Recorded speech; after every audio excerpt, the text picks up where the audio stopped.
Where are they getting their 24 apples from for $6? Which problem is that? It was a problem that wasn't on there. Wasn't on the one I gave you. Okay. So But it's similar to... we know that 24 apples cost $6.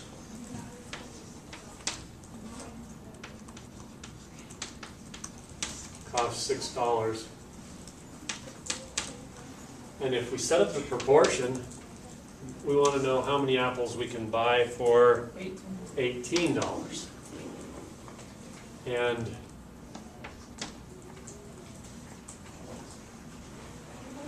if you've got the proportion set up, you can multiply across, and we get 24 times 18 is equal to 6x, right? And then we get that product and divide it by 6, and we get our answer. But it is so much easier to say, well, if this was $6, this is how much more? 3 times 6. 3 times, right? So just take this and Divided by 3. if Oh, I'm times it by 3, multiplying sorry. by 3, I'm going to multiply by 3 here. Okay? Or you might say, what would I have to do to the 6 to turn it into a 64? Multiply by 24. by 4. So if I just multiply this by 4, I'll get the answer. Does that? I mean, there's a couple of ways of looking at it. That's what they're talking about. So if I would times by 3, I'll take this and times by 3. That'll give me the answer. If I would take this and multiply by 4, all I've got to do is take this number and multiply by 4, and I'll have the right answer there. Either way will give me the right answer. And that's what we mean by proportional thinking.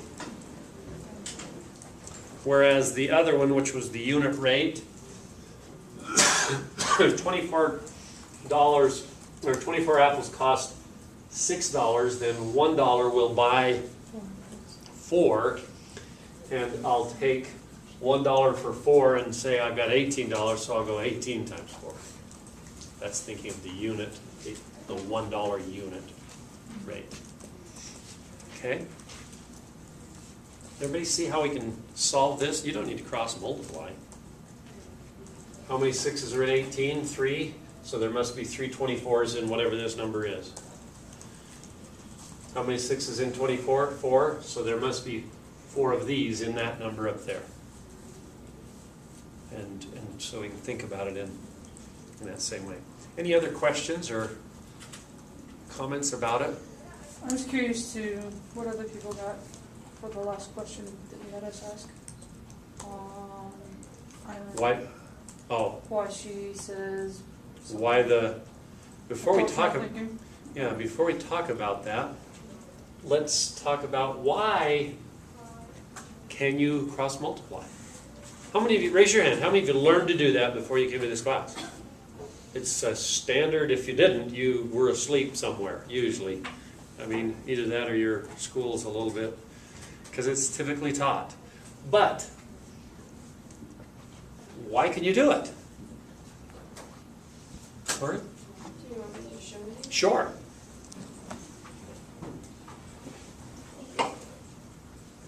I think if you're going to teach students to do it, you need to teach them why they can do it.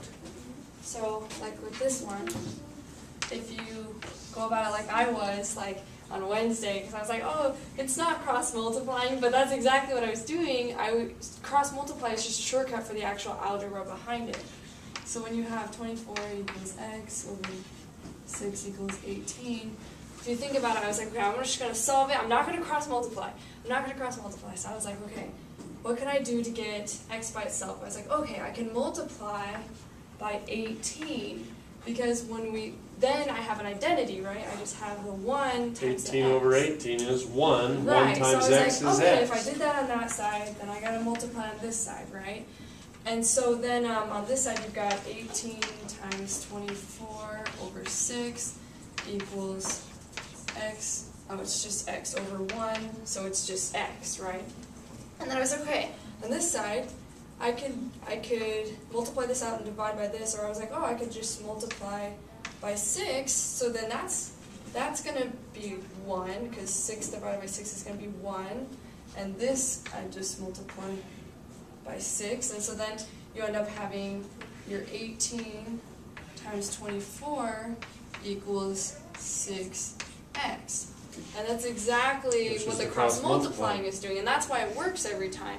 Because essentially what you're doing is you're just getting rid of the bottoms by multiplying the opposite side by that. So that's why it works, and it ends up being you have 6 times x and 24 times 18.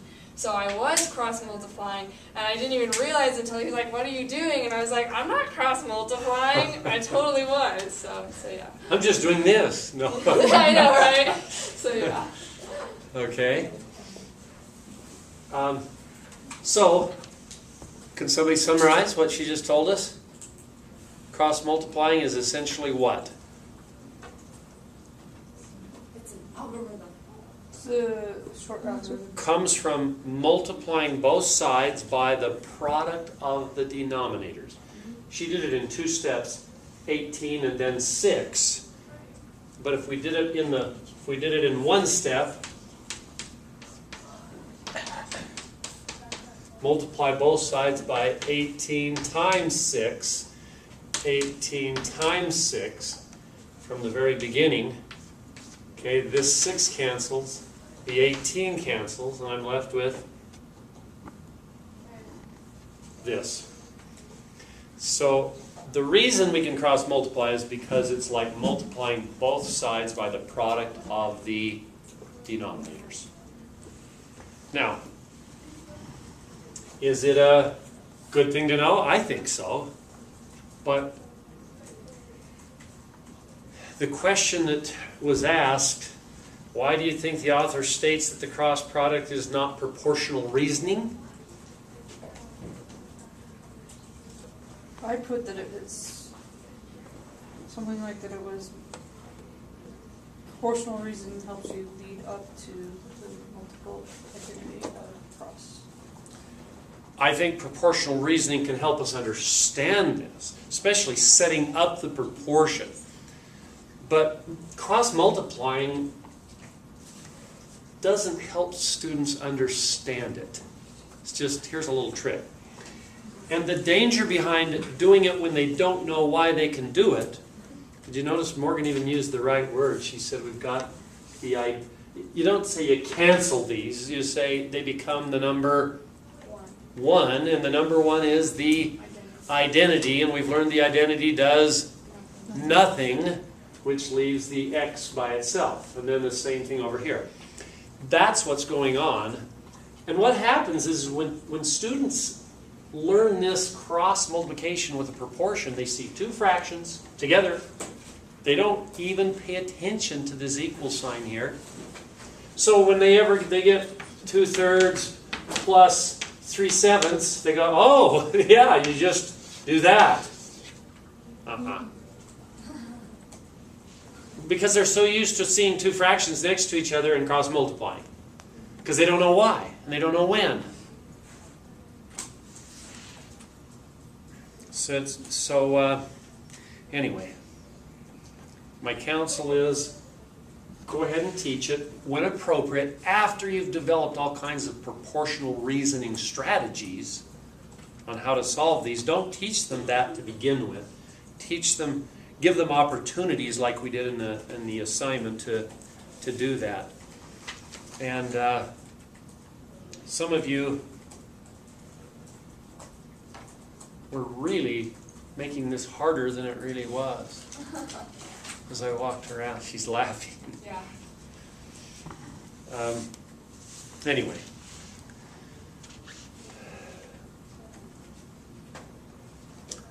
Okay, let's talk for a minute about the algebra. When should kids be taught algebra?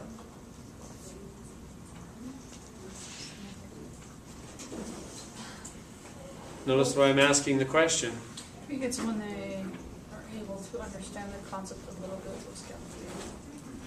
Understand the concept with scaffolding? Wasn't he saying in one of the articles that like he teaches like his first graders like they know how to do They don't realize that's what they're doing now. We're not advocating teaching an Algebra 1 course to first graders. That's not what we're advocating. Well, I say we, the article, myself. However, algebra ideas, concepts, should begin in kindergarten and first grade. And even if we have something like this, I mean, don't you think a first grader could handle that partway through the year? I'm not talking right off the bat, but yeah? Well, what's the difference between that and that? We're just using an X here, right? But this one here they can handle. That's an algebra idea, right? And you saw lots of other algebra ideas. Anybody, any reactions to those ideas that you...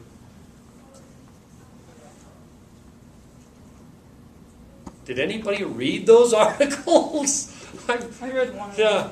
I read them. I thought the game was really fun. That with the cards that he uses, takes out the face cards so nobody can get upset. Oh, hopefully none of the parents will. And having them put it to their foreheads, and then the referee tells them what the total is. I just getting that in there. And the students then are having to think algebraically. They're not doing formal algebra with letters, but they have to think, and they're having fun. They think they're having fun instead of learning algebra. Okay. Any other reactions or thoughts? Yeah, Devin? I told you this already on Wednesday, but what I liked about it was that he mentioned showing them that they can already do it first, because a lot of children that age can already do it without realizing it. What do you mean by that, Devin? They can already do it without... So you give them like a problem to solve. And the problem comes from where? Just basic things that they normally do. Real life that they're used to doing, right? And then when they do it because it makes sense to them, then you say, well, this is the math behind it. They go, oh, that's not hard. Do you know what I'm saying? Having students do a number of problems that set up a pattern and then having them generalize is actually getting them ready to do the algebra. So yes, take a real life situation that they understand, have them deal with it, and then algebraify it. I guess, is that a word?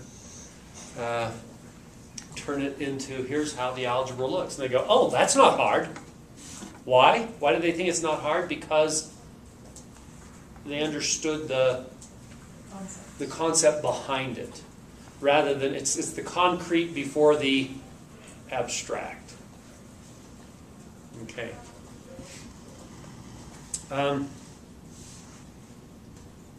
All right. Any more questions about proportional reasoning or the algebra topics? Okay.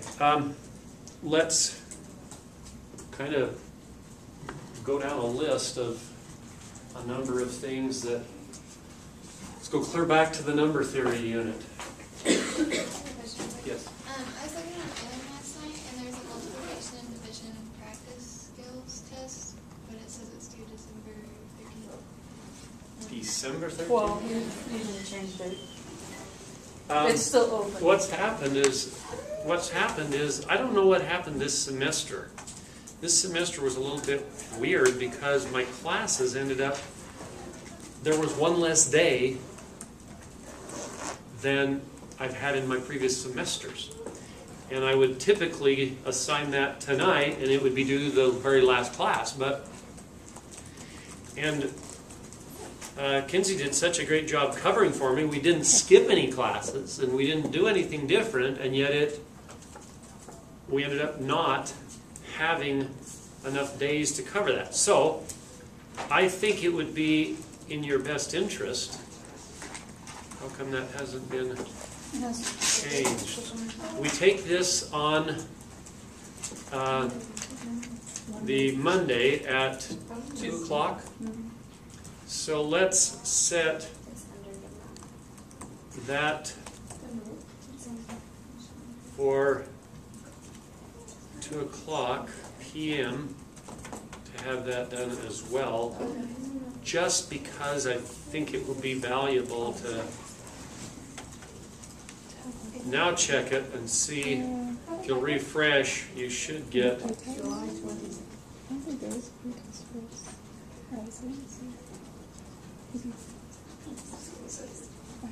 let's see here. That was, Isn't the test on Tuesday, not Monday? Um, the one that's scheduled for this section is scheduled for Monday from 2 to 3:30 in this room. And I will be here at 1:45 for you to begin a little early, those of you who need to do one at 3:30 or 3:45 somewhere else. I also mentioned that my other 205 section has theirs at 10:30 on Tuesday. If somebody's headed home this weekend and staying home for an extra day would help, you could take it on Tuesday at 10:30 in this same room. So we can just come on Tuesday and there will be a seat for us and everything? Yes. Okay. Yep. I don't think there'll be that many that will change, but we've got, yeah, they'll be fine. You don't even have to tell me you're doing it. I'll have my 205 tests here and you can, okay? So, 10:30 is the other one.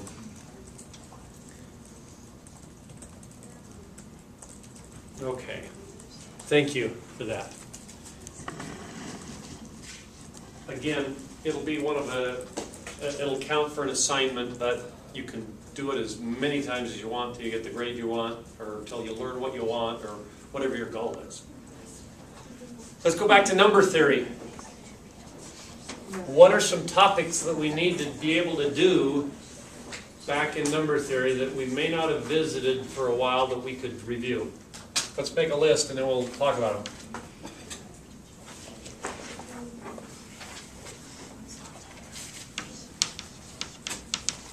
Factors and multiples. Do we know what they are? Do we know the difference between the two? GCF and LCM. Do we know what they are? Do we know all the different ways to find them?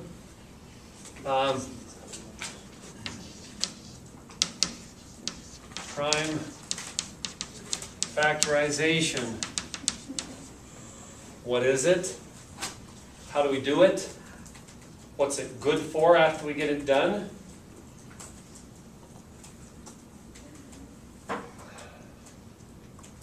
Somebody want to answer that? What good is prime factorization after you get it done?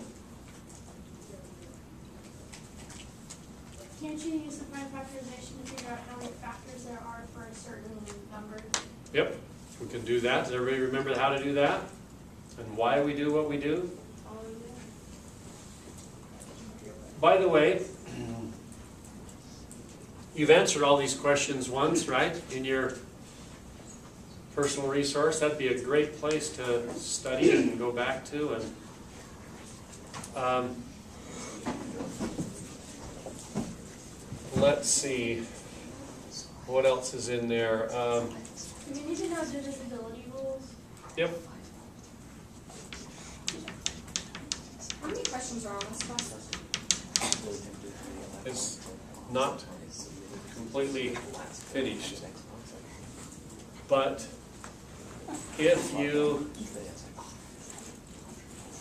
are an average student, you will finish somewhere between an hour and an hour and a half, probably. We have an hour and a half. If you're not an average student, you may finish earlier than an hour, or you may finish later than an hour and a half, in which case I told you we would find another place if there's a class moving in after ours, which they could do and they have the right to do, but some teachers handle their finals in different ways. Some of them send them to the testing center to do it, and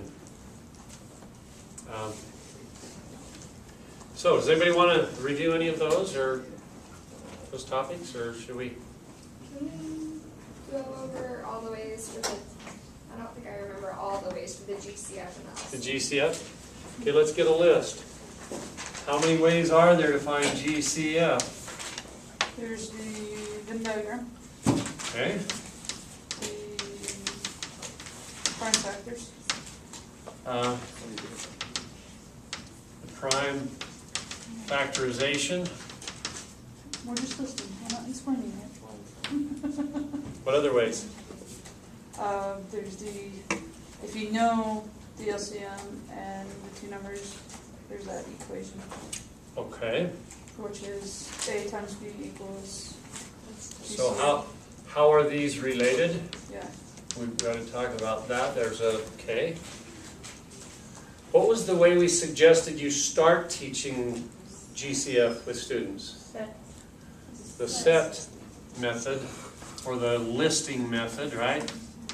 Make a list of the sets of the factors, underline the common ones, and circle the greatest of those common ones, remember? Missing another really important one. Euclidean algorithm. Thank you, Ellen.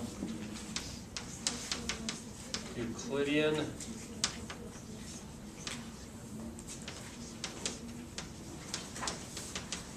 okay. Do we need to do all of them, or yes, no? Maybe the algorithm. yeah, that's in line. Okay. Give me two numbers. 30. 30 and 72. Is that okay? All right. Euclidean algorithm, what are we going to do? Well, there's several ways of thinking about it. One, we can get 72 blocks and we can snap off the, we can do that method. Or we can just what? We're dividing. Divide. Which one into which? The little one into the The large. big one. Goes in twice. Remainder of 12. Then you divide. Now what? into 30. Take 12 into the remainder into the divisor. Goes twice. Remainder 6. Now we take the remainder 6 and divide it into the other divisor. It goes twice with the remainder of 0. As soon as we get to a remainder of 0, the algorithm says stop.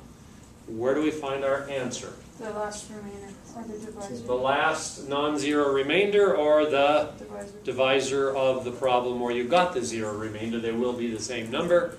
So therefore the GCF of those two is 6. Okay? For the set, we would just take the list of factors for 30, which are 1, 2, 3, 5, 6, 10, 15, and 30. And then we would take 1, 2, 3, Surprised you could do all that in 4, your head. huh? So surprised you could do all that in your 6, head. 8, 9, 12,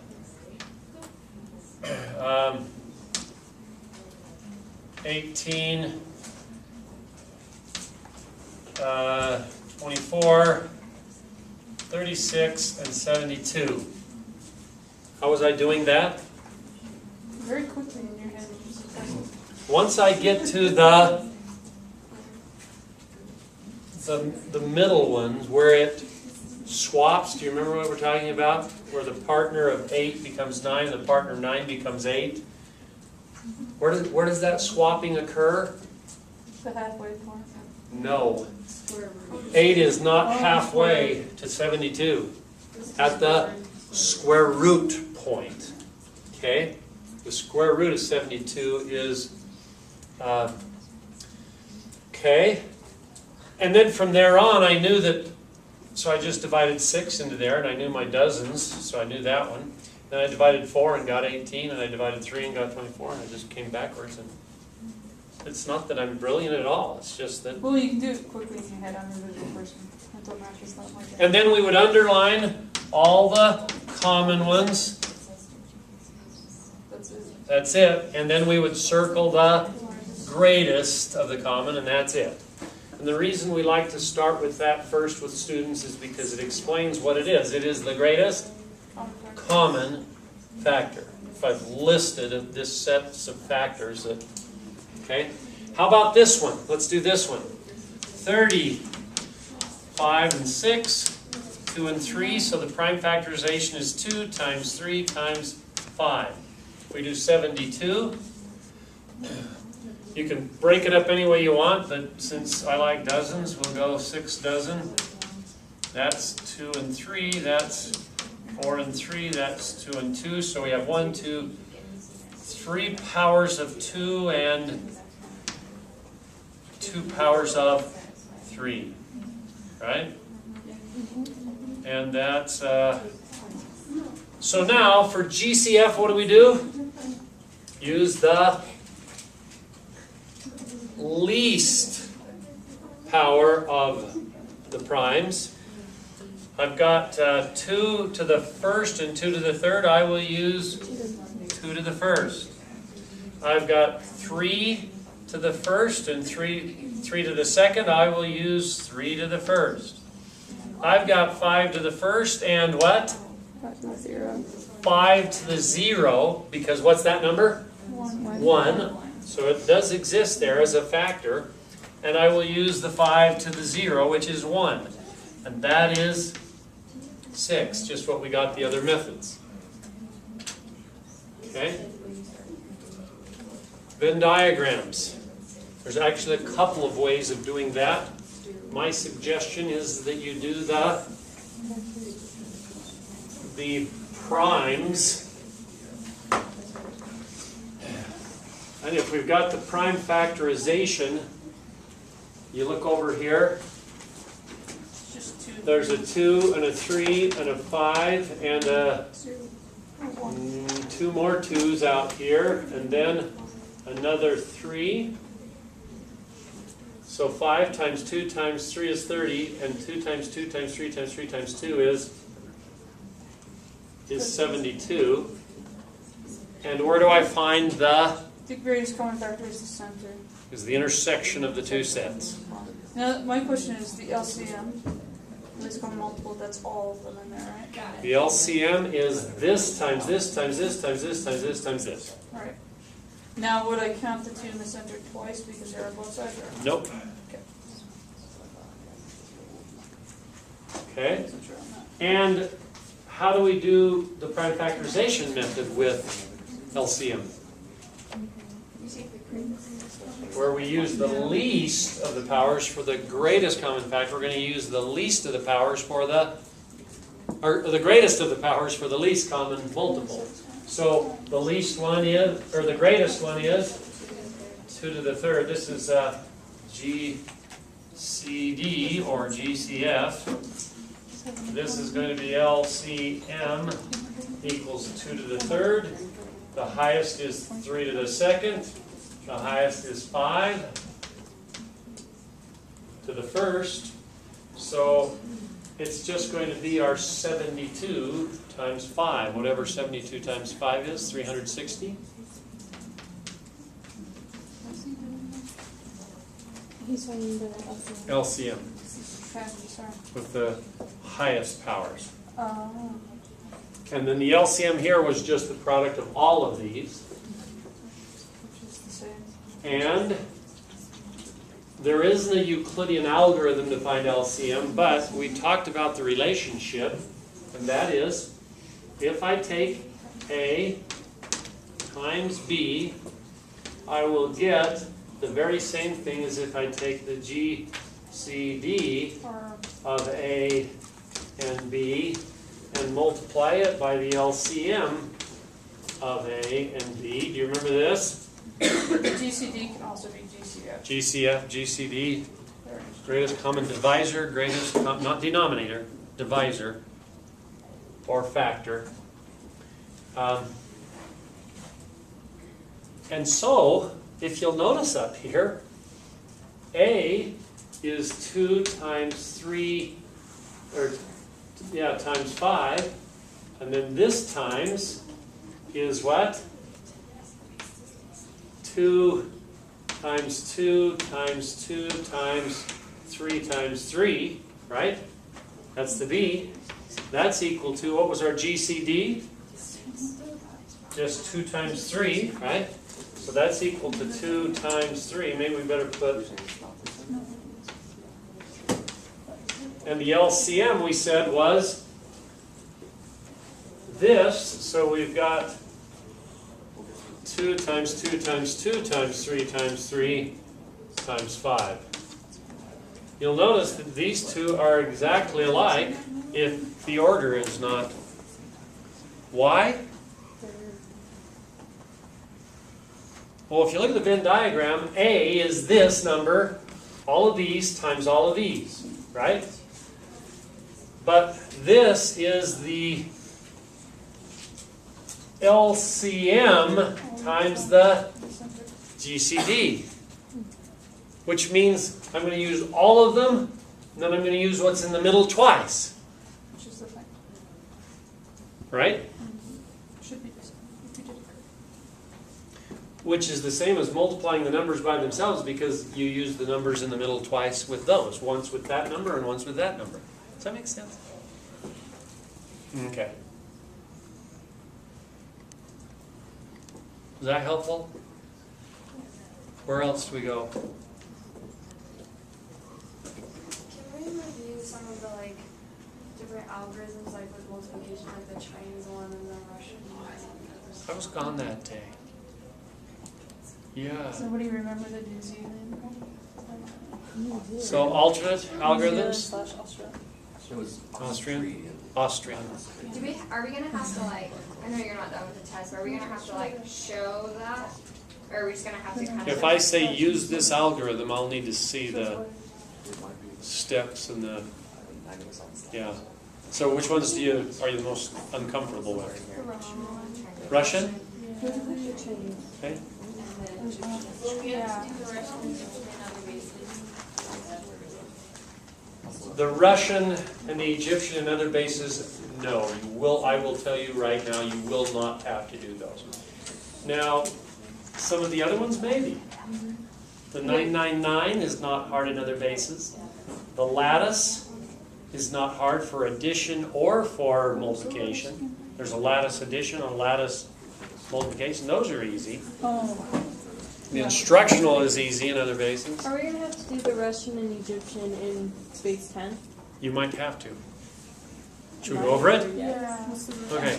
Give me a couple of 2-digit numbers. 35 times 59. 35 times Yeah. 59. How do you do the Russian?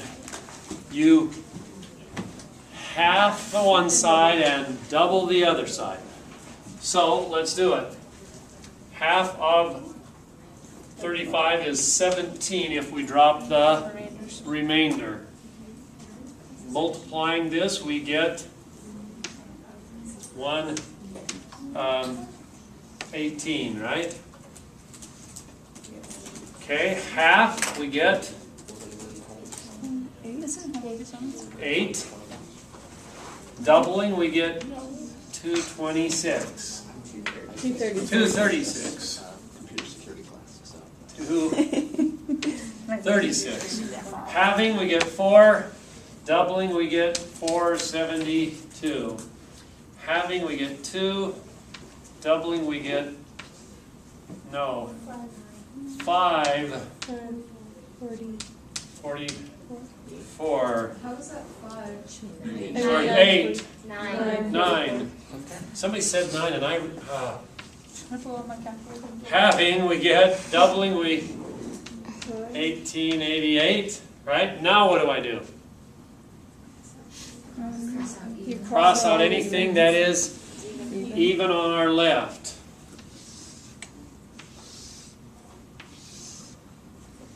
And then you add. And what do? Add these three numbers. What is the benefit of the Russian peasant algorithm for multiplication? It's only dozens and powers of 10. All you have to know is how to double, how to halve, and how to add. You don't need to know your 6 facts and your 7 facts, or your 8 facts, or your 9 facts, or... Which numbers are you adding? Yeah, which one are we adding? We're going to add this, this, and this. Oh. So when we do that, But if you add the ones on the right, they should equal 35 as well.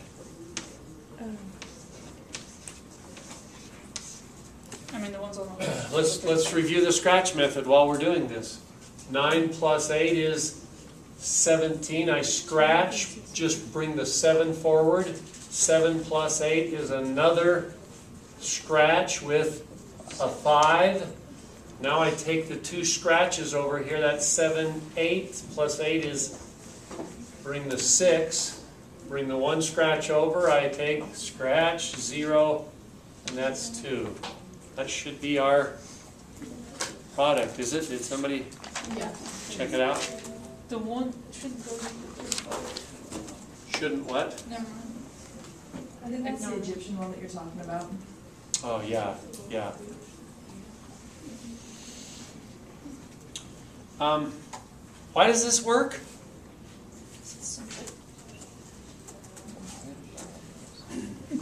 If you'll take your calculator and multiply these two numbers, what do you get? 8 times 236.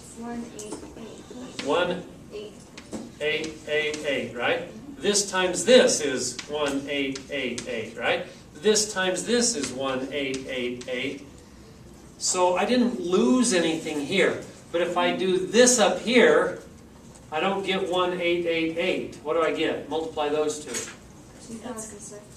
2006. What's the difference between these two right here? Somebody? 118. Huh? 118. 118. That's why we had to add that in. Is because when we half this, half of it is really 8.5. Right? And 0.5 times this number is just that, because that's double it. So that's the missing 0.5. Does that make sense? Instead of multiplying, if I took 8.5 times this, I would get that same number. It would keep that number coming along. Okay. So the reason why we need to add these in is because the missing half, that when we rounded it, it has to make up for that. All right. Russian peasant. Can we go over the Egyptian way? The Egyptian. You'll do the same one with the Egyptian? Sure. Okay. The Egyptian says it's actually based on the binary number system. And the idea that every single number in base 10 can be written as the sum of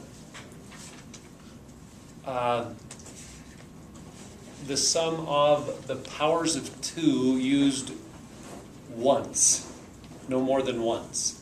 So let's write the powers of 2 here. 2 to the 0 is 1. 2 to the first, 2. 2 to the second is 4. 2 to the third is 8. 2 to the fourth is 16. 2 to the fifth is 32. 2 to the sixth is 64. We're plenty high because we only need to go to 35. So, what numbers would I add together on here to get 35?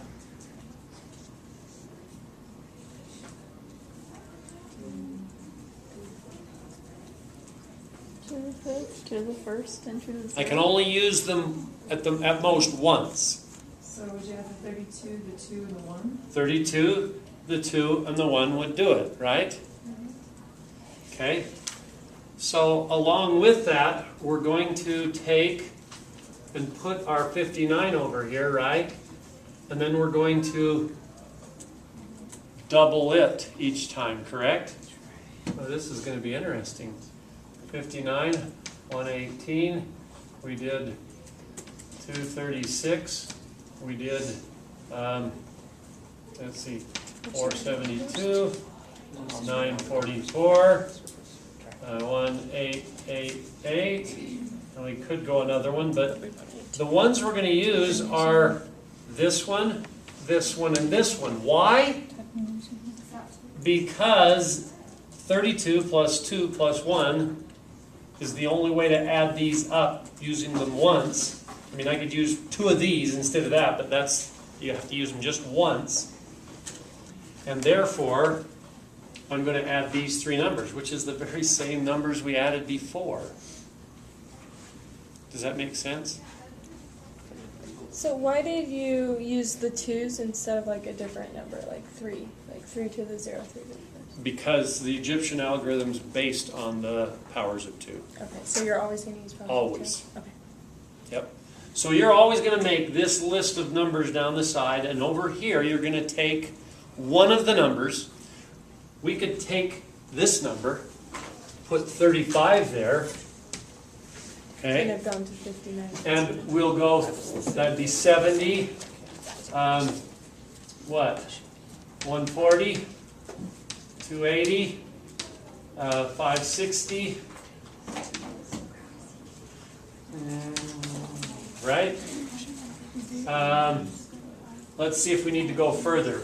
Now, since we're doing the 35, we've got to take this 59 and decide which of these we're going to add up to get our 59.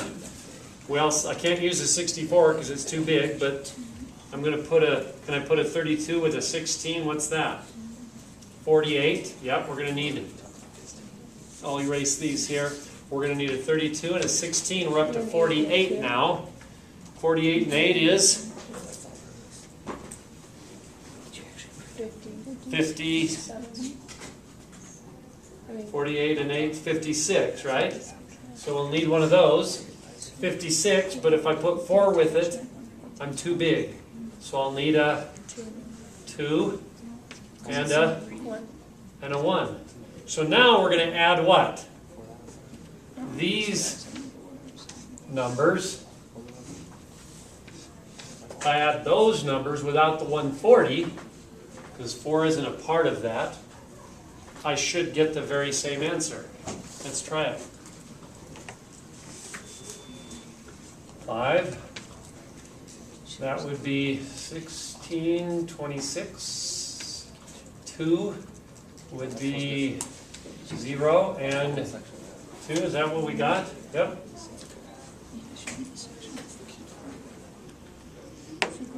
So it doesn't matter which one you double. It's just if you double that one, you have to find which of the powers of 2 add up to the other one, the 59. Okay? Again, this is nice because all you have to know is to double and add. Well, probably need to subtract because you're going to take the one number and subtract this to see which ones of these you're going to use before you get to. But you don't need to know your facts, your multiplication facts. Can everybody see that these are related to each other in a way? Okay.